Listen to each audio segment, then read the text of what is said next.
제가 그 엔진 같은 데나 각종 그 모든 기계 제품의 냉각 시스템을 공냉식과 순냉식을 동시에 사용하는 방법을 제안을 했었습니다. 그 중에 이제 핵심적인 것은 그 증발기, 에어컨 증발기식으로 해가지고 압축기에서 이것도 그 에어컨 증발기식으로 뭐 대형 설비 같은 거는 그 압축기를 여러 대 만들 수 있겠죠. 그래서 냉매를 압축해가지고 응축기를 통해서 일단 뭐 그런 데는 뭐 이렇게 응축기를 통해서 내뿜고 그 다음에 어떤 그 금속관을 거치는데 냉매가 들어가고 그 위를 어떤 금속관, 그러니까 물이 들어있거나 이런 차갑게 냉매가 들어있어서 다시 그것을 낮춰주는 이런 과정이 필요하지 않습니까? 그런 냉각을 거쳐가지고 다시 팽창버블을 통해서 증발기로 들어가는 구조입니다. 근데 이제 기존에 이제 증발기하고 틀린 것은 증발기를 오래 써도 지장이 없을 정도로 내구성 이상이 없을 정도로 최대한 가늘게 만들어 준다는 겁니다. 그다음에 이렇게 코일식으로 이렇게 감아줘서 표면적을 공기하고 접촉하는 표면적을 높여줍니다. 또 거기 사이로 물을 아주 미세한 보세관을 지나가게 해서 지나가면 여기서 제가 물을 지나가게 물은 뭐 어떻게 따르든지 그건 알아서 하세요.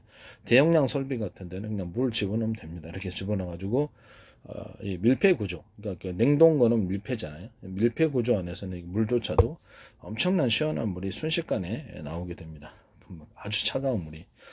이런 식으로 해가지고 이걸 이제 공냉식, 순냉식으로 해서 거기 안에 공기와 그 다음에 이렇게 차가워진 물을 이용해서 냉각을 하는 방식이라고 제가 말씀을 드렸습니다. 그럼 이것이 한 군데가 아니라 이런 군데를 10군데, 20군데 만들면 엄청난 차가운 바람이 들어오겠죠. 이거를 가지고 수소를 액화시키고 냉각시키는 기타의 모든 냉각시키는 장치에 이것을 사용할 수 있다라는 것을 말씀드립니다. 모든 냉동고 설비에도 그렇고 아주 효과적입니다. 이 순냉식과 공냉식을 같이 사용하는 방법. 그럼 이 차가운 물은 어디다 사용하느냐? 근데 순냉식으로 순냉식 물통으로 들어가서 거기도 이렇게 표면적을 넓히는 것처럼 증발기의 표면적을 넓히는 것처럼 뭐 차갑게 하기를 원하는 것을 최대한 많이 감싸야 되겠죠. 그러니까 보통 순행식이라면 한 선이 가가지고 다시 이렇게 돌아오는 이런 걸 얘기를 하는데 그렇지 않다는 작은 제 방식의 순행식이든 공냉식이든 제 방식은 그렇죠. 다중 입출력이라고 그러죠. 여러 군데를 그리고 모든 게 병렬병 숫자뜨기로 들어간다는 거예요. 숫자를 많이 배치한다는 거예요. 그러면 국조온 굉장히 낮은 상태의 저온도 가능하다는 것을 말씀을 드립니다. 순행식으로 이렇게 차가워진 물이 들어가서 그거를 다시 더 차갑게 하는 원하는 쪽으로 감싸주면 돼요. 코일 형식으로 감싸주면 됩니다. 코일 형식으로 증발기를 아주 미세한 관도로 가면 엄청 차가워지죠. 그 상태에서 다시 코일 형식으로 여기서 나왔다가 돌아주면 표면적을 넓혀준다는 것은 그 코일의 숫자, 그럼 뭐 회전 형식으로 하시든 어쩌든지 간에 그럼 많이 하면 돼요. 코일은 이렇게 속도가 빠르단 말이에요. 그런 식으로 해가지고 냉각을 한다라는 거죠. 그럼 이것이 어디에 들어가느냐? 항공기에도 다 들어가. 비행체, 드론, 아주 미니 구조로도 만들 수 있다고 그랬잖아요. 별로 어려운 게 아니라고. 이만한 크기로도 만들 수 있어요. 미니 구조로. 압축기를 적게 만들면 되니까. 이런 방식으로 이제 냉각을 하시면 제 방식에 해당합니다. 이제 이거 공기를 쏴줄 때 송풍기 구조는 회사에서 각자 그냥 송풍기 쏘시면 돼요.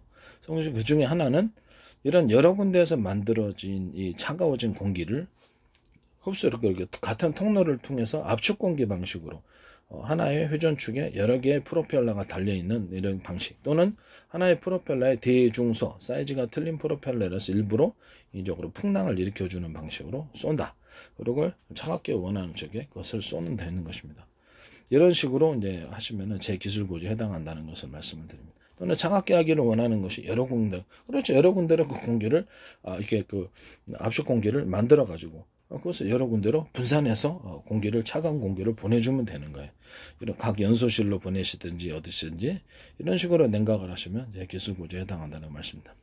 그 다음에 증발기 또 하나의 냉각 구조에서 핵심 장치가 증발기가 코일 형식으로 들어갔잖아. 이거를 사이즈를 틀리게 한다 그랬잖아요. 대중소 이거를 같이 압축 공기에서 만들어진 압축기를 여러 개로 만들어서 냉매를 보다 많이 만들어주면 대중소의 사이즈를 가지고 똑같은 증발기의 구조 냉매가 그걸 통과를 하는 거죠. 원래는 증발기는 하나의 관이에요. 하나의 관인데 이거를 2개의 관이나 3개의 관으로 또는 4개의 관으로도 만들 수 있다는 거죠. 그래서 그걸 딱 붙여놓으면 서로 간 열이 아니라 냉기가 왔다 갔다 하는 이런 파동적인 냉기가 생긴다 그러죠. 모든 전기나 열이나 전파나 이것도 파동적인 식으로 왔다 갔다 하는 식으로 변화가 심한 식으로 운동적 에너지가 강하게끔 만들어 놓을 수 있습니까? 라는 문제입니다. 있습니다. 있으니까 제가 하는 소리죠. 여기다가 제 방식의 어떤 금속 방열판, 어떤 방열판에도 쓰고 냉각판에도 쓴다고 했던 그 금속 소재, 이렇게 금속에다 원형 회전 홈을 갖다가 지원하면 회전 대류 현상을 일으켜 준다고 그런 냉각판이 들어가거나 이런 방식이 하나가 있고, 회전 홈을 파가지고 수없이 파갖고 그 안에 공기가 회전 대류 현상을 이루어서 더 차가워지도록 만드는, 이것은 이제 원래 냉각판으로도 쓰고 방열판으로도 씁니다. 히터기에도 쓰고 그냥 냉장고 안에도 들어가는 거죠. 이 구조가 들어가고, 또 하나는 태양전지 만들거나 콘덴서 배터리 만드는 방식인 서로 두께가 틀린 대중소라고 합시다. 얇은 게 태양전지 같은 경우는 빛을 받는 쪽에 앞쪽으로 들어가고 중간 이렇게 들어가고 이렇게 해가지고 서로 두께가 틀린 금속판을 만들어 놓으면 이것이 일종의 전기를 흐르게 하는, 전기도 흘러요. 전기도 흐르고 냉기도 흐르고 온기도 흐릅니다. 안에 입자가 굵기가 대중소 이렇게 해가지고 전선처럼 해서 서로 이어주면 그 안에 전기가 흘러다닙니다. 이래서 여기다가 저런 구조를 만들면 이것이 배터리 셀이 되는 거죠. 이런 식으로 해서 몇 개를 배치하든지 서로 배치하고 서로 연결하는 그런 도선만 만들어 놓으면 되는 거예요. 이런 식으로 해가지고 전원 공급기를 제가 만든다고 얘기를 했었죠. 그래서 전원 공급기에서 각 필요한 부품을 필요한 부품에 두께를 틀리게 해가지고 전선을 공급, 그러니까 구리선이 두께가 틀린 거죠. 로맥스 4.0 전선이라고 했을 때 그것이 로맥스가 들어가지는 않습니다. 이해하기 쉽게 하기 위해서 하나가 들어갈 거를 4개로 들어간다든지 3개가 이런 식으로 분기해서 구리선의 두께를 똑같다고 가정했을 때 선을 여러 개로 분리해 주는 거죠. 또는 하나의 전선보다 좀 굵은 선이 원래는 들어가거나, 원래 이 방식이 제일 낫지만 로맥스 4.0을 기준으로 해서 그 굵기가 똑같다면 숫자를 많이 배치해서 한쪽은 많이 쓴 데는 그런 식으로 배치해주고, 그래서 여러 선을 많이 통해서 차선을 넓혀주는 거죠. 전기가 많이 들어가니까. 그런 식으로 한다고 그래요. 전기가 이제 어떻게 하라고 뭐라 그랬죠? 전기도 이렇게 그 굵은 선을 통해서 들어가면 저항이 있기 때문에 이렇게 전기 이 차선처럼 8차선으로 넓혔다 그러면 질서 있게 전기가 가기 위해서 이렇게 차선을 그려주는 것처럼 로맥스 4.0이다 그러면 하나를 업을 시켜줄 때, 전력을 업 시켜줄 때 둘, 셋, 넷 이렇게 숫자를 많이 배치해서 가는 식으로 택한다. 굵은 거로 갈 수도 있지만 그렇게 되면 그 방식이 비효율적이기 때문에 이런 식으로 만들어준다라는 거죠. 이것을 딱 붙여놓으면 강하게 전력이 흐르게 됩니다. 이 방식은 이제 제 방식에 해당합니다. 전선 안에 구리의 두께를 두껍게 만들어주거나 인위적으로 또 이것을 이렇게 로맥스 4.0처럼 똑같은 구리선의 굵기다 했을 때 여러 개를 배치해서 증폭시켜주는 구조. 또 한 개에서 출발해가지고 2개, 3개를 분기해서 다시 하나로 합쳐준다든지, 또 한 개에서 출발해서 왕도매처럼 여기 공장이 있고 왕도매 3군데를 배치했다가 다시 10군데로 새끼 대리점으로 보내는 이런 전선 구조.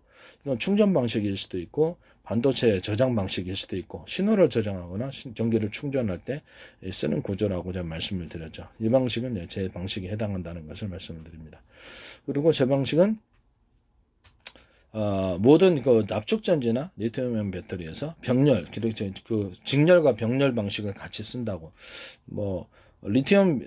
납축전지가 6개면 셀이 그 안에서 직렬로 연결하면 100밖에 안 들어. 100이 하나당 100이라는 전기가 들어온다 그러면 병렬 방식으로 하면 600이 들어오는 거 아니야. 그렇죠? 그거를 제 방식은 로맥스 4.0을 기준으로 해서 6개로 들려줌으로써 6개를 동시에 수행하거나 아니면 6개의 셀 중에서 3개씩만 각각 팀별로 묶어서 그걸 받아들이거나 2개씩 팀별로 묶어 이런 전선 구조를 선택을 한다는 거죠. 이해가시죠? 이 방식으로 충전하고 방전하면 제 방식에 해당한다고 말씀드렸습니다.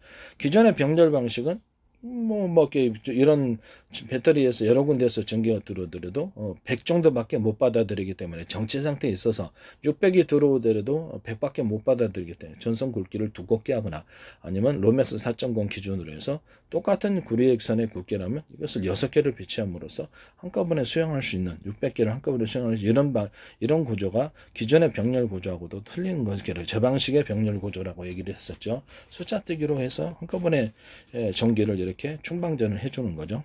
이것도 신호도 이런 식으로 직렬 방식이 아니라 이렇게 다양하게 여러 통로를 만들어 가지고 이게 신호를 입출력 할 때 다중 입출력 여러 개의 통로를 통해서 입출력 하시면 그것은 제 기술 구조에 해당한다는 것을 다시 한번 말씀을 드립니다.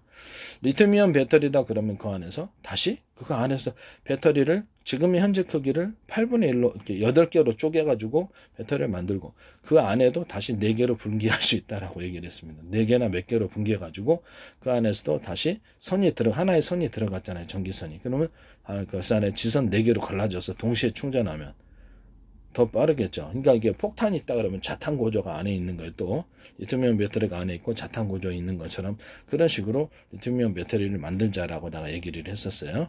이 부분은 이제 제 기술 구조에 해당한다는 것을 말씀을 드립니다.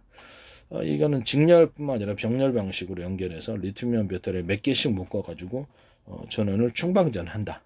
이렇게 팀별로 해가지고 회사의 마음대로 하실 수 있는 거니까 2개나 3개를 먹든지 4개를 먹든지 그건 알아서 하십시오. 8개를 한꺼번에 먹든지. 그래서 충방전뿐만 아니라 신호 저장, 반도체에서 신호 저장도 이런 방식으로 신호 저장을 하실 때 다중 입출력, 통로가 입력이 들어가는 것도 여러 개, 출력이 더 여러 개. 그 안에서 자탄 방식으로 해서 그 하나의 방이 10개가 있다. 그러면 동시에 내가 10군데에 있다. 10개의 방이 있다라고 하면 반도체 저장 방식에 있어서 반도체는 어떤 저장 매체 저장 방식에 있어서 했다 그러면 이런 식으로 10개에 딱 동시에 신호선을 갖다 동시에 주는 거죠. 그래서 그 10개 안에도 자탄 방식, 폭탄으로 얘기하면 자탄 방식처럼 내부 안에 또 쪼개진 것들이 또 쪼개진 방들이 있어서 4개다, 또 5개다 그러면 그 5개 방이 쪼개져서 또 그 안에도 지선으로 신호선이 들어가서 동시에 입출력이 가능한, 동시 입출력, 이 시스템을 통해서 신호 저장을 하시는 반도체나 어떤 저장 매체에서 하실 때 제 방식에 해당한다는 걸 말씀을 드립니다. 또는 어떤 검색 서비스 하는 업체들 이렇게 이런 수많은 정보를 입출력할 때도 이 방식을 사용하시면 제 기술 구조에 해당한다는 것을 다시 한번 말씀을 드리겠습니다. 그리고 냉각 방식을 얘기하다가 얘기했죠. 아까 처음에 증발기 구조를 이렇게 대중소로 하는 것이 또 하나의 핵심 비법이라고 얘기를 했죠. 또 대중소 아니라 서로 사이즈를 틀리게 하는 것을 2개를 배치하든지 3개를 배치하든지 4개를 배치하든지 숫자는 알아서 하십시오. 그렇죠. 서로 사이즈에 틀린 것을 배치해 놓으면 냉기도 왔다 갔다 하는 파동식으로 바뀐다고 얘기를 했어요. 이 부분도 제 기술 구조에 해당합니다. 그리고 아까 전에 제가 서로 냉각판으로 쓰이는 게 서로 안에 원형 홈을 그려주되 그 중에 대중소 형태로 그려온 그 안에서 냉기가 회전 대류 현상을 일으키면서 더 차가워집니다. 열기를 그 안에서 움직인다는 거죠. 아이스박스처럼. 이런 방식으로 냉각판이 있고 또 하나는 아까 전에 태양전지, 금속 배터리, 그다음에 콘덴서 역할을 하는 입자 구조를 대중소의 사이즈를 틀리게 해서 전기가 흐르도록 전기선처럼 만들어 놔가지고 금속판을 만든다 그랬죠. 나노 크기로도 가능하다고. 입자를 틀게 하면 서로 모든 만물은 평균화하고자 하는 원리가 있다라는 제 기술 구조를 따른 것이 전기가 움직인다고. 냉기도 움직입니다. 그런 식으로. 그걸 갖다가 냉각판으로서 배치를 해놓으면 어디다 배치하시든지 간에 엄청나게 차가운 냉기가 계속해서 흐를 수 있습니다. 이런 방식으로 공냉식을 사용하거나 수행선을 사용하셨을 때는 제 기술 구조에 해당한다는 것을 말씀을 드립니다. 이거는 냉장고에서 들어갈 수 있는 원리이기도 하고 에어컨의 원리이기도 합니다. 이런 방식으로 하시면 제 기술 구조에 해당합니다. 또는 히터기 같은 거, 온풍기 같은 거는 응축기가 필요 없잖아요. 이게 똑같은 에어컨식 온풍기로 사용할 수 있다고 얘기를 했죠. 그래서 이렇게 압축기에서 일단 온매죠. 이번에는 하고 에어컨식으로 들어가서 응축기를 통하지 않고 곧바로 가열하는 금속관을 거칩니다. 이 온매가 그 이중으로 이제 그 위를 감싸는 관이 있고, 그것이 뭐냐면은 온매죠. 이게 냉각, 이렇게 뜨겁게 하는 장치죠. 근데 이 금속 관을 갖다가 한 개가 아니라 여러 개로 묶어가지고 그 안을 온매가 통과하게 할 수도 있겠네요. 그렇죠? 냉기도 아까 처음에 그렇고 냉각관도 그렇고, 뭐 차가운 관이 차가운 냉매다 했을 때 에어컨식으로 들어간다. 에어컨이나 냉장고 방식처럼 고온 압축된 냉각이 응축기를 거쳐서 열을 내뿜고 차가워진 금속, 물이 들었던 냉매가 들었던 그런 차가워진 금속관을 이중관을 통과하거나 이런 것을 금속관을 몇 개로 5개로 만들어 가지고 위를 이렇게 냉매가 흐르면 그 위를 여기 금속관이 냉매가 들어 있거나 물이 들어 있는 그것을 5개를 감싸요. 이거를. 그러면 훨씬 더 차가워지겠죠. 빨리 차가워지겠죠. 차가워진 그 상태에서 다시 증발기로 들어가는 그 에어컨식 또는 냉장고식 방법을 제가 제안했고, 이번에는 온매죠. 온매는 이렇게 그 압축기에서 압축을 해가지고 응축기가 필요 없으므로 이게 지나가는데, 이번엔 온풍기를 사용할 거니까 여기다 뜨겁게 하는, 여기가 가열하는 선을 지나가야 되겠죠. 이것이 냉매관이다, 온매관이다 그러면 여기를 둘러싸고 몇 개, 한 4개나 5개 감이 둘러싸고 얘를 갖다 감싸서 그를 코일을 감아줘가지고 히터할 수 있는 코일을 감아서 그래서 데워주는 거예요. 뜨겁게. 그러면 이 지역을 이 금속 이런 곳을 지나는 거야. 데워주는 지역을 지난다. 아까 지금 냉매는 에어컨이 차갑게 하는 냉매가 지나갈 때는 차갑게 하는 지역을 지난다. 이번에는 히터로 온풍기를 사용할 때 뜨겁게 하는 지역을 지난다. 그렇죠? 이 방식을 선택해서 다시 증발기로 들어가서 온풍을 한다. 이 방식도 제 기술 구조에 해당합니다. 아주 미니 형태로 만들 수도 있어요. 이 방식은 제 기술 구조에 해당합니다. 그 다음에 송풍 방식에 대해서는 제가 여러 군데에서 원래 이 송풍 방식이 어디서 나왔냐면은, 그렇죠. 드론이나 비행체에서 그 압축 공기를 만들어내는 방식이에요. 여러 군데 통로에서 압축 공기를 받아들여서 그것을 하나의 회전축에 여러 개의 프로펠러가 달려있는 그런 프로펠러 구조를 통해서 이거를 한 군데로 내뿜어주는 이런 장치입니다. 그래서 이제 유압식으로 공기를 압축해갖고 이렇게 내보내겠죠. 이런 것을 많이 만들어 놓으면, 그래서 많이 만들어 놓으면 여러 군데 보낼 수 있겠죠.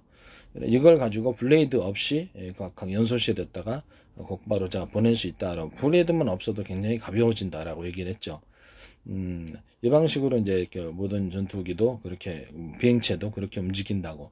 그다음 연소실을 전, 후, 위, 아래 이렇게 사방대에 둬가지고 연소하는, 연소실이란 건 뭐냐면은 불꽃 연소하는 그 연소관을 의미를 하는 겁니다. 그래서 블레이드가 전투기로 비행체를 움직여주냐, 아니면 불꽃 연소를 할 때 그 열이 불꽃 연소 열이 움직여주나, 이 문제라 그랬잖아요. 그래서 불꽃 연소만 되면 되는 거예요.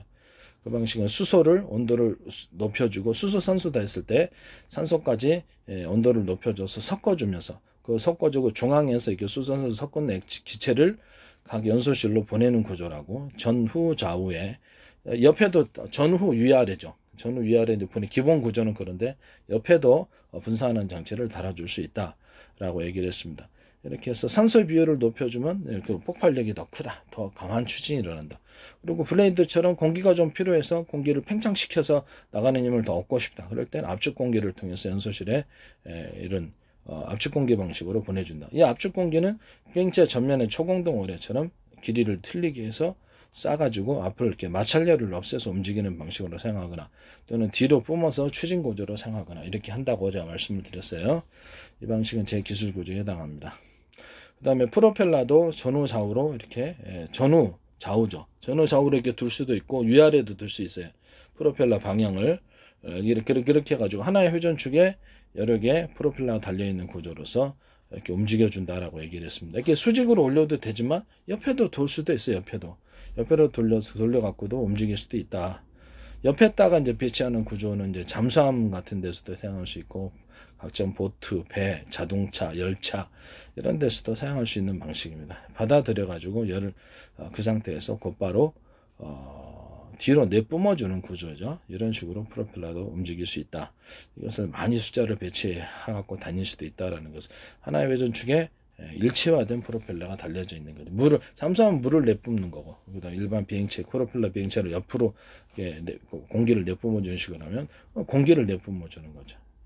그다음에 밑에 사선으로 이렇게 배치해가지고 비행체를 위로 뛰어올려주고 앞으로 추진하는, 비행체 무게를 줄여주고 마찰력 없이 해서 미끄러지듯이 움직이게 하는 추진 구조를 만들어내는 사람도 접니다. 연료 분사 방식으로서 불꽃 점화해가 분사한다. 그러면 그때 비스듬히 싸가지고 기체의 무게를 들여주고 미끄러듯이 양력과 추력을 동시에 익혀서 이렇게 움직이게 하는 그 기술 구조도 제 기술 구조입니다.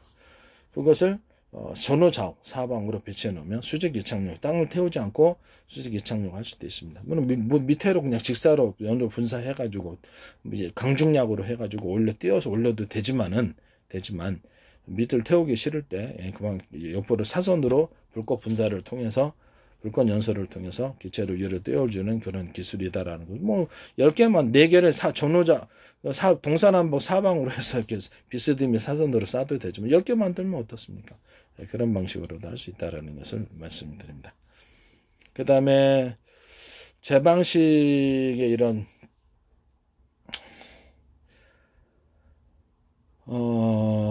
그다음 선풍기 같은 거 제가 얘기해 드렸죠. 선풍기 같은 것도 약간 직각 구조로 돼 있다. 통로가 길다. 그다음 들어오는 통로가 여러 개다. 공기가 들어오는 통로다. 그 안에도 공기가 들어온 통로를 금속관으로 싼다. 금속관에서도 회전 구조, 어떻게 대류 현상을 일으키도록 홈이 파진 회전 구조를 넣는다. 그다음에 그 전체 통로를 원형으로 해주면 더 좋다. 원형으로 해주면 그 바람이 회전식으로 들어올 거 아닙니까? 그 중에서도 나사식 나사 볼트 할 때 나사 간격이 위에 부분이 넓고 회전 간격이 중간, 좁고 촘촘히 하는 이런 나사 구조를 선택을 하신다고 얘기를 했죠. 볼트는 위에 살짝 올려가지고 잘 체결될 수 있도록 만들어주고, 볼트 너트를 약간 지금의 그 2개 크기만큼 너트를 만들어준다라고 얘기를 했어요. 나사는 회전 간격이 넓고 중간, 좁고 촘촘히 이렇게 만들어 놓으면 그렇죠. 어떤 데도 잘 박혀요. 석고보드에도 박힙니다. 이 방식은 제 기술 구조에 답니다. 십자나 일자에 가운데 홈을 파주고 양쪽 맨 끝에 부분에 일자나 십자에 일자 홈을 파줍니다. 그럼 엄청나게 체결이 잘 됩니다.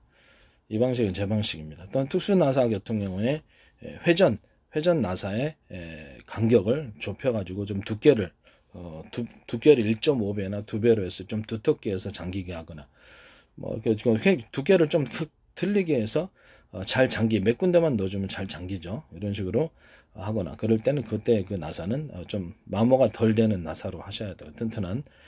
위에 헤드도 강하게 나중에 돌렸을 때도 뭉개지지 않도록 강하게 해준다. 그 다음에 십자나 일자 양쪽에 위에 일자 형식의 일자 계통의 댐식으로 해가지고 만들어 놔가지고 버팀력처럼 해갖고 회전이 잘 될 수 있도록 하는 그런 구조를 갖는다. 또는 둥근 나사못이 되겠죠. 둥근 나사못처럼 해가지고 약간 이렇게 하셔도 되는데, 이런 식으로 이제 특수 나사를 만드시면 제 방식에 해당합니다. 어쨌든 오늘은 지금 그 냉각을 할 때 이제 다양하게 사용할 수 있는 방법으로 제가 얘기를 했죠. 그다음에 그 에어컨식 선풍기, 선풍기를 상중하로 에어컨식으로 탑으로 이렇게 거실 같은 데 놓는 그렇게 에어컨 구조로 3개를 동시에 놓는다는 거죠. 5개, 10개도 놓을 수 있어요.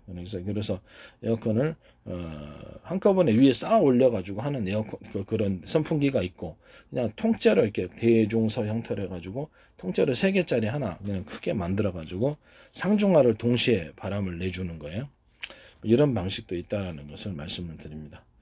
그만에 그 프로펠러가 그렇죠. 서로 같을 수도 있고 사이즈가 서로 틀리게 만들 수도 있어요. 가령 틀리게 만들어서 서로 간에 바람의 진폭을 틀리게 만들어서 진폭이 틀린 바람이 서로 간에 평균하고자 하는 원리 때문에 서로 간에 간섭 현상을 일으켜서 풍랑을 만들어주는 식으로 에어컨의 선풍기를 만들어줄 수 있다. 이게 상중하 형태로 해서 방 전체 높이를 따라 전체를 그냥 바람을 쐬버리면 엄청나게 냉각이 차갑게 됩니다. 이 방식은 제 방식에 해당합니다. 그리고 바람을 들이는 통로는 여러 군데에서 통해서 좁게 들어오고 금속관이면 더 좋다. 그 다음에 안에 회전 나사식 회전 구조, 넓고 중간 좁고 촘촘히 스크류 나사식 회전 구조를 준다. 또는 적어도 홈을 파가지고 회전 대류 현상을 일으키도록 원형 홈을 하는 게 낫겠죠. 기타의 다른 홈도 팔 수 있어요. 파가지고 이렇게 하는 것도 제 기술 구조에 해당한다는 것을 말씀드립니다. 모든 이 원형파 가지고 그 회전 대리 현상을 일으켜주는 것은 냉각판과 방열판에 이래도 사용할 수 있다. 집안의 구조에도 사용할 수 있다. 철판 같은 거 만드실 때 인위적으로 그런 걸 만드셔서 이렇게 그 목적 회전 대리 현상을 일으켜줄 목적을 하시면 제 기술 구조에 해당한다. 모든 주방 냄비에 회전 대리 현상을 일으켜주기 위해서 원형 또는 타원 또는 디자인을 바꿀 수 있어요. 그 목적으로 해서 주방 맨 밑바닥에 홈을 파가지고 회전 대리 현상을 만들고 옆에도 주방 안쪽 물 끓여지는 안쪽이겠죠. 회전 대리 현상을 일으켜서 홈을 파가지고 모든 주방 냄비를 만들었을 때 그건 제 방식에 해당한다. 모든 조리기구는 이것이 다 들어간다. 모든 보일러 장치와 물 끓이는 곳에는 이것이 들어간다. 급탕기에도 이런 것이 해도 물 공급하는 데 있죠. 이제 학교 식당이라든지 뭐 이렇게 그 대량 이런 스탠드로 만들어진 그런 것도 그 안에도 그런 구조로 만들어 놓을 수 있다. 회전 대리 현상을 일으켜서 열기를 가둔다라는 아이스박스도 내부 안에서 이런 식으로 회전 대리 현상을 일으켜주기 위해서 원형을 팠다. 냉장고 안도 그렇게 팠다. 네, 원형을 파가지고 회전 대리 현상 인위적으로 유도를 했다. 그러면 이제 제 방식이다. 이 회전 원형이 제일 낫다 그랬잖아요. 원형이 제일 나은데 대중소 사이즈를 틀리게 해주면 또 냉기가 경랑을 일으키는 식으로 움직이기 때문에 훨씬 더 좋다. 아이스박스는 이중 아이스박스로 만들 수 있고 그 안에 단열재를 넣을 수 있다라고 얘기를 했죠. 이 방식은 제 기술 구조에 해당합니다. 아이스박스도 이중으로 만들고 종이박스도 이중으로 만들어서 그 안에다 단열재를 넣어가지고 종이박스를 만들든지 뭐 그렇게 만드셔도 제 기술 구조에 해당이 되겠습니다. 스티로폼 아이스박스도 이중으로 만들 수 있습니다. 그 안에 단열재 넣을 수 있다. 그 방식은 제 방식입니다. 어떤 주방 냄비의 내 밑부분에게 모든 주방 남녀밥솥 포함해서 모든 이렇게 전기 주전자 포함해서 모든 이런 무릎 부분의 밑바닥을 그렇죠. 오목하게 홈을 좀 파서 깊이는 뭐 회사에서 알아서 하신 회전 대리 현상만 일으켜 줄 정도로만 합니다. 뭐 너무 작으면 회전 대리 현상 안 일어나겠죠. 잘. 그래서 좀 크게 만들어서 물이 끓을 때 회전 대리 현상을 일으키면서 전체적으로 대류 순환 구조를 이루어주고 빠른 시간에 이것이 끓여질 수 있도록 하게. 그 다음에 압력밥솥처럼 위에는 유리 뚜껑은 이중이거나 삼중입니다. 너무 무거우면 좀 그렇죠. 2중, 3중 이런 식으로 해놓으면 압력밥솥처럼 고온고압속에서 빨리 끓여진다. 후라이팬도 이 구조로 만들어 놓는다. 기존의 후라이팬 자잘하게 이렇게 곰파놓은 거 있잖아. 그거하고는 틀리다는 회전 대리 현상을 만들어주기 위한 인위적인 목적으로 원형 홈을 크게 파준다라는 것을 말씀드립니다. 일반 주방 냄비에는 파는 사람은 없습니다. 네. 그것은 모든 조리기구에는 이것이 다 들어간다. 일반 주방 냄비에는 파는 사람은 없습니다. 그 기존의 후라이팬에 파는 그 홈 같은 거하고는 전혀 틀리다. 회전 대리 현상을 일으켜주기 위해서 인위적으로 원형이나 타원형 구조를 인위적으로 크게 넣어준다는. 그러니 이렇게 하니까 비슷하게 디자인을 해갖고 사각형으로 논다. 그럼 제가 할 말이 없어요. 디자인 등록한 게 아니라 회전 대리 현상을 일으켜줄 목적으로 이렇게 사각홈을 만들어 놓거나 원형 구조를 넣거나 타원형을 넣거나 이런 식으로 어떤 디자인만 조금 변경시켜 갖고 이렇게 하셔도 제 기술 구조에 해당한다는 것을 팔자식으로 이렇게 들어가거나 이렇게 이렇게 다양한 방식으로 디자인만 좀 변경시키면 되는 게 아니라 그런 식으로 홈을 파줘서 회전 대리 현상을 일으켜준다. 모든 유압식 방법에서 자동차 브레이크 유압식이다 그러면 거기를 브레이크 액상이 밀어주는 그 판에 브레이크 패드 밀어주는 판이 있잖아요. 브레이크 액상이 들어가고 거기에 원형 홈을 파주거나 사각홈을 파주거나 거기서 사각홈을 파가지고 앞에 뾰족하게 들어간 형태를 하거나 이렇게 해서 사실상 강하게 압력이 일어나서 밀어주는 이런 유압식 구조. 이런 유압식 구조는 이 방식이 다 들어갑니다. 홈을 파줘서 유압을 강하게 일으켜주는 것은 제 기술 구조에 해당한다는 것을 말씀드립니다. 그 다음에 이게 브레이크 페달 같은 데는 이 방식으로 제가 한다고 그랬죠. 브레이크 페달은 이런 식으로 이게 유압 장치고 홈을 파준다는 거죠. 자동차 이런 식으로 이렇게 계단식 층층층 계단식 산의 계단 층층층처럼 해가지고 이걸로 이제 브레이크 페달을 딱 디스크를 잡아주는 장치인데 이렇게 생겼습니다. 이렇게 생겼고요. 이런 구조를 이제 만드시면 제 기술 구조에 해당합니다. 모양과 디자인이 아니라 이렇게 층층층 했을 때 그 방식 모양과 디자인 좀 변경시켜도 되니까 그래서 층층층해서 브레이크 페달을 이런 식으로 잡아주는 구조는 제 기술 구조에 해당한다는 것을 말씀드립니다. 그 다음에 이런 식으로 이거를 기어식으로 층층층 해가지고 기어식으로 만드셔도 모양과 디자인은 좀 이게 5개도 할 수 있겠죠. 이런 식으로 변경시켜서 기어도 이런 식으로 맞물려서 강하게 돌아가게 하는 구조는 제 기술 구조에 해당한다는 것을 말씀드립니다. 그 다음에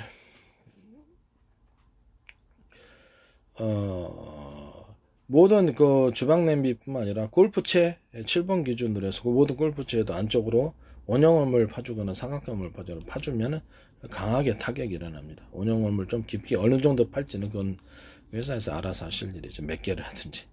그 다음에 자루는 대나무 매듭 구조처럼 해서 매듭을 주면 훨씬 장타가 납니다. 밴딩 형식으로 주셔도 되고요. 그 다음 모든 낚싯대에도 이렇게 대나무 매듭처럼 매듭을 주거나 밴딩 형식으로 주거나 뭐 두께나 길이는 회사에서 알아서 하시길 바랍니다. 낚싯대, 낚싯줄에도 배나무 이렇게 매듭축으로 밴딩을 넣어줍니다.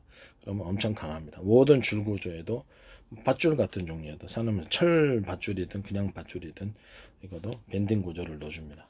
고압 쇼트 호스에도 없어 기계 굽는 거 있죠. 그런 형식에도 다 이런 식으로 매듭 구조가 들어갑니다. 대나무 매듭식에 삽자루에도 매듭 구조가 들어갑니다. 그 다음에 곡괭이를 제가 말씀을 드렸는데 곡괭이 같은 거 이렇게 팔 때 한쪽은 똑같은 곡괭이고 나머지는 이렇게 빠루 있죠. 빠루식으로 끝에를 만들어주는 그런 곡괭이도 제 기술 구조에 엄청 잘 파실 겁니다. 또 제 기술 구조에 해당합니다. 뭐 모든 제품의 뭐 카트, 수동용 잔디깎기 카트나 이런 데도 모든 형태의 카트에도 이렇게 매듭 구조를 주면 굉장히 힘이 잘 전달이 됩니다. 이 기술도 제 기술 구조에 해당하게 되겠습니다. 모든 매듭 구조는 이게 들어가지 모든 의자와 산업다리에 매듭 구조를 줘서 뭐 두께나 길이는 회사 밴딩식으로 주든지 그건 알아서 하십시오. 사각식으로 들어가든 원형식으로든 이런 식으로 들어가면 제 기술 구조에 해당한다는 것을 말씀을 드립니다. 그 다음에 모든 공구 부분에도 뭐 드라이버 같은 데도 이렇게 매듭식으로 들어가서 힘이 증폭되도록 만들어주는 뭐 그 길이나 두께는 회사에서 알아서 하십시오. 훨씬 잘 됩니다. 모든 드라이버. 그 다음에 그 와인따개도 스프링처럼 이렇게 되어 있죠. 꼬불꼬불인데 거기다가도 원형 화면에 사각홈을 그 밴딩을 좀 주는 거죠. 좀 두텁게 힘이 축적이 돼서 전달하는 장치입니다. 이런 식으로 이렇게 주면은 제 형식에 해당합니다. 윗부분을 좀 더 두텁게 하면 더 잘 돼요. 모든 차감기 구조에도 차감기 윗부분을 좀 두텁게 만들어 중간에 대나무 매듭식으로 밴딩 구조를 넣어주고 맨 밑에를 두텁게 하면 차감기도 굉장히 잘 파집니다. 이런 형태의 차감기도 제 방식에 해당한다는 것을 말씀드립니다. 모든 칼 부분의 윗부분에 원형홈이나 타원형인 홈이나 홈을 좀 파주면은 훨씬 더 스피드 있게 잘 잘라집니다. 이 기술도 제 기술 구조는 모든 원형 톱날에도 이렇게 전체적으로 원형 홈을 좀 파주면 내구성 이상이 없을 정도로 파주면 굉장히 잘 파집니다. 모든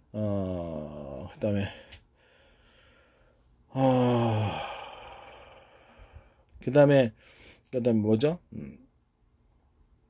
모든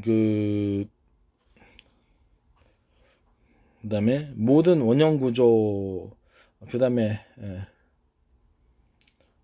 코펠 같은데도 이게 원형 홈을 파주면 모든 주방기구 형태는 다 마찬가지 제 기술 구조에 해당한다는 것을 말씀을 드립니다. 모든 뭐 돌 냉각판 냉각판이 아니죠. 모든 이렇게 그 조리기구 주방열 조리기구에 원형 홈을 파가지고 뭐 식당에서 먹는 돌판이 됐든 뭐 모든 형태의 그릇을 스테인 그릇이든 아니면 뭐 모든 그릇에 이게 원형 홈을 파가지고 회전 대류 현상을 인위적으로 일으키는 것도 제 기술 구조에 해당하고 모든 종류의 통로 부분 이렇게 공기통로 특히 공기통로 이런 부분들에게 회전 대류 현상을 일으켜줄 목적으로 원형 홈을 파시면은 제 기술에 해당합니다. 뭐 크기는 알아서 다 하시기를 바랍니다. 그런 식으로 하면 공기가 빠르게 이렇게 회전 대류 현상을 일으키면서 유력합니다. 다만 기름때가 묻으면 그게 좀 오히려 곤란할 수도 있어요. 그런 부분에 좀 곤란합니다. 그래서 파이프에도 모든 형태의 파이프에도 그게 들어갈 수는 있지만 중간에 찌꺼기 걸리면 곤란해요.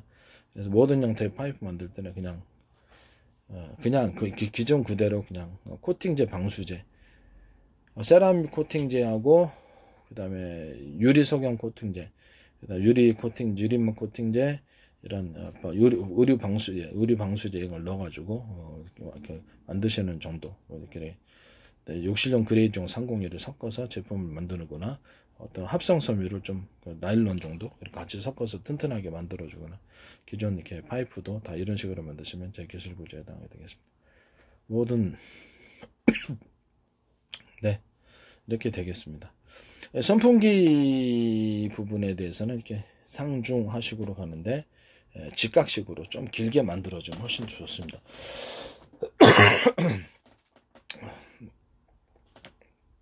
이런 종류의 휴대용 선풍기도 내가 얘기했죠.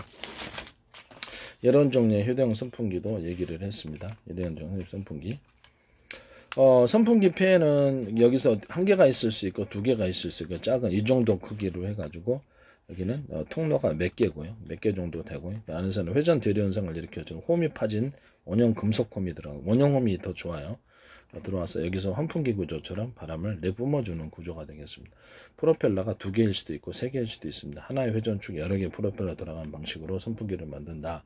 이 방식은 제 기술 구조에 해당합니다. 한번 여기다 뭐 이렇게 끼워가지고 이런 데다가 끼워서 사용하든지, 그건 뭐 알아서 하십시오. 선풍기를 220에다 꽂을 수 있게 하시든지, 이런 식으로 하시면 제 기술 구조에 해당합니다. 이거보다 좀 두껍겠죠. 그래서 이렇게 좀 길이가 넓고, 공기가 들어오는 통로가 넓고, 통로가 여러 군데며, 그래서 회전식 나사 구조로 통로 구조가 넓고 회전 간격이 스크류 나사식인데, 넓고 중간 좁고 촘촘히 이렇게 들어올 수 있으며, 두 군데는 세 군데를 통해서 좁은 통로를 통해서 냉각판, 그러니까 뭐냐면 금속판을 지나가는 차갑게 하는 구조를 통해서 여기 또 환풍을, 프로펠러를 두 개를 하든지 하나를 하든지 불어주는 방식입니다. 이쪽이 통로가 길어요. 이거보다는 좀 두터울 것 같아요. 프로펠러가 들어가야 되니까. 회전 날개가 들어가니까 이런 식으로 휴대용 선풍기를 만드시면 제 방식입니다. 기존 모든 선풍기도 여기 지금 이거 있고, 좀 이게 통로가 이쪽으로 좀 넓어야 되겠죠. 뭐 약간 중간에 이런 식으로 하셔도 상관은 없어요. 상관은 없는데, 무슨 식으로 하냐면, 원래 직각이 제일 좋은데 그렇지 않고,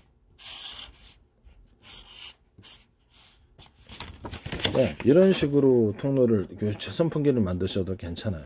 디자인을 등록시키려는 건 아니에요. 기존보다 좀 더 이렇게, 기존의 선풍기보다 길게 배치해서 공기가 들어온 통로를 차가운 거기 계곡바람을 만들려고 좁은 통로를 통해서 회전하면서 들어와서 것을 내뿜어주는 구조입니다. 이게 프로펠러에 두 개가 들어갈 수도 있어요. 또는 하나의 회전축에 두 개나 세 개의 프로펠러가 들어갈 수도 있고, 이런 식의 냉각팬은 제 기술 구조에 해당합니다.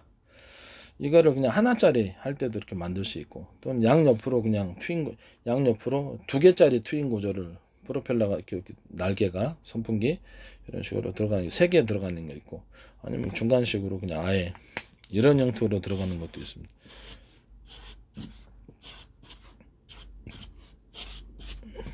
선풍기의 날개가 여기 가운데 큰 게 있고 작은 게 있고, 이렇게 서로 간에 바람의 간섭 반성을 이렇게 이런 식으로 프로펠러가 들어가는 것도 있다. 또는 뭐 선풍기를 타워 형식으로 이렇게 만들어 가지고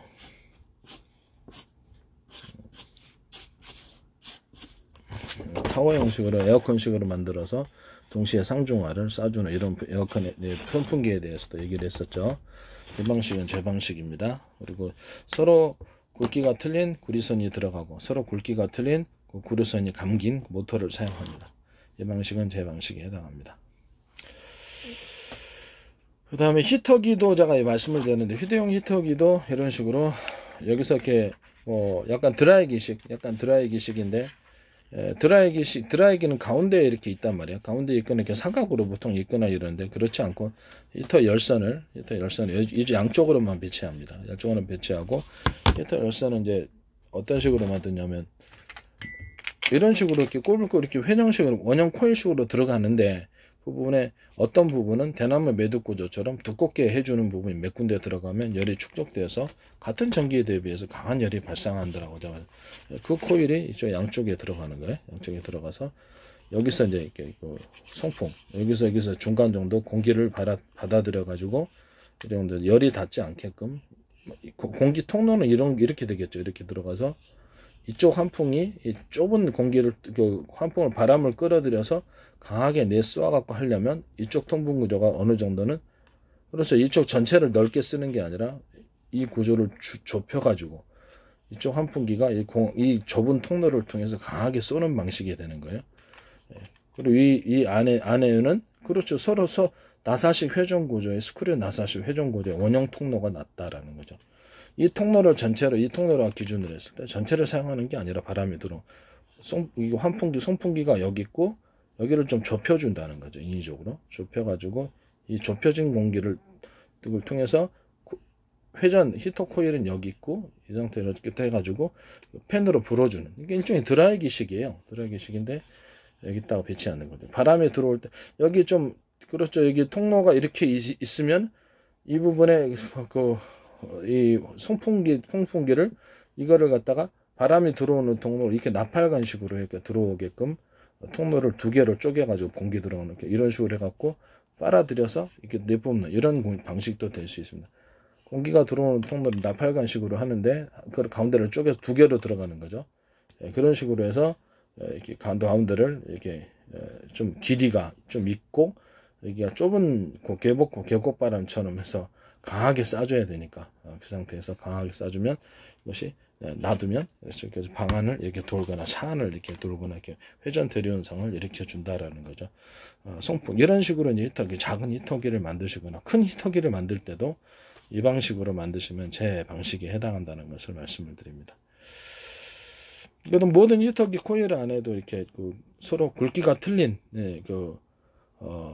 코일 코일 형식으로 하셔도 굵기가 틀린 것이 이렇게 중간에 들어간다. 또는 이런 형태 이렇게 코일로 해갖고 들어간다 했을 때 서로 대중수 형태로 코일의 크기를 틀리게 하거나 코일 같은 코일이라 할지라도 그 내부의 크기를 틀리게 해서 인적으로 열을 증폭시키는 구조. 이거는 제기술 구조에 해당합니다. 뭐 석영관이 됐든 뭐가 됐든 간에 저는 석영관 없이 그냥 해도 상관없다고 생각합니다만은. 그 다음에 이런 방식으로 만드시고 백열구 필라멘트 부분이라든지 이런 모든 전구 부분에도 이렇게 코일이 있으면 그 안에 중간 점을 쪘거나 동그란 점이나 네모난 점이나 점을 쪄갖고 두께를 인위적으로 틀리게 조금 부분적으로 들어가서 열을 증폭시켜주는 구조. 너무 많으면 터지겠죠. 그래서 적절하게 이런 백열구 필라멘트 구조도 제기술 구조에 해당합니다. 모든 이렇게 전구 필라멘트에는 이것이 다 들어간다는 것을 말씀을 드립니다. 그건 이제 지적재산권에 해당하는 거예요. 기술 도둑질 하지 마시고 남이 해서 개발한 기술을 정당한 값을 주고 하시면 정당한 권리를 소유하게 됩니다. 그것이 사용권이 됐든 소유권이 됐든 그 방식을 선택하셨으면 좋겠습니다.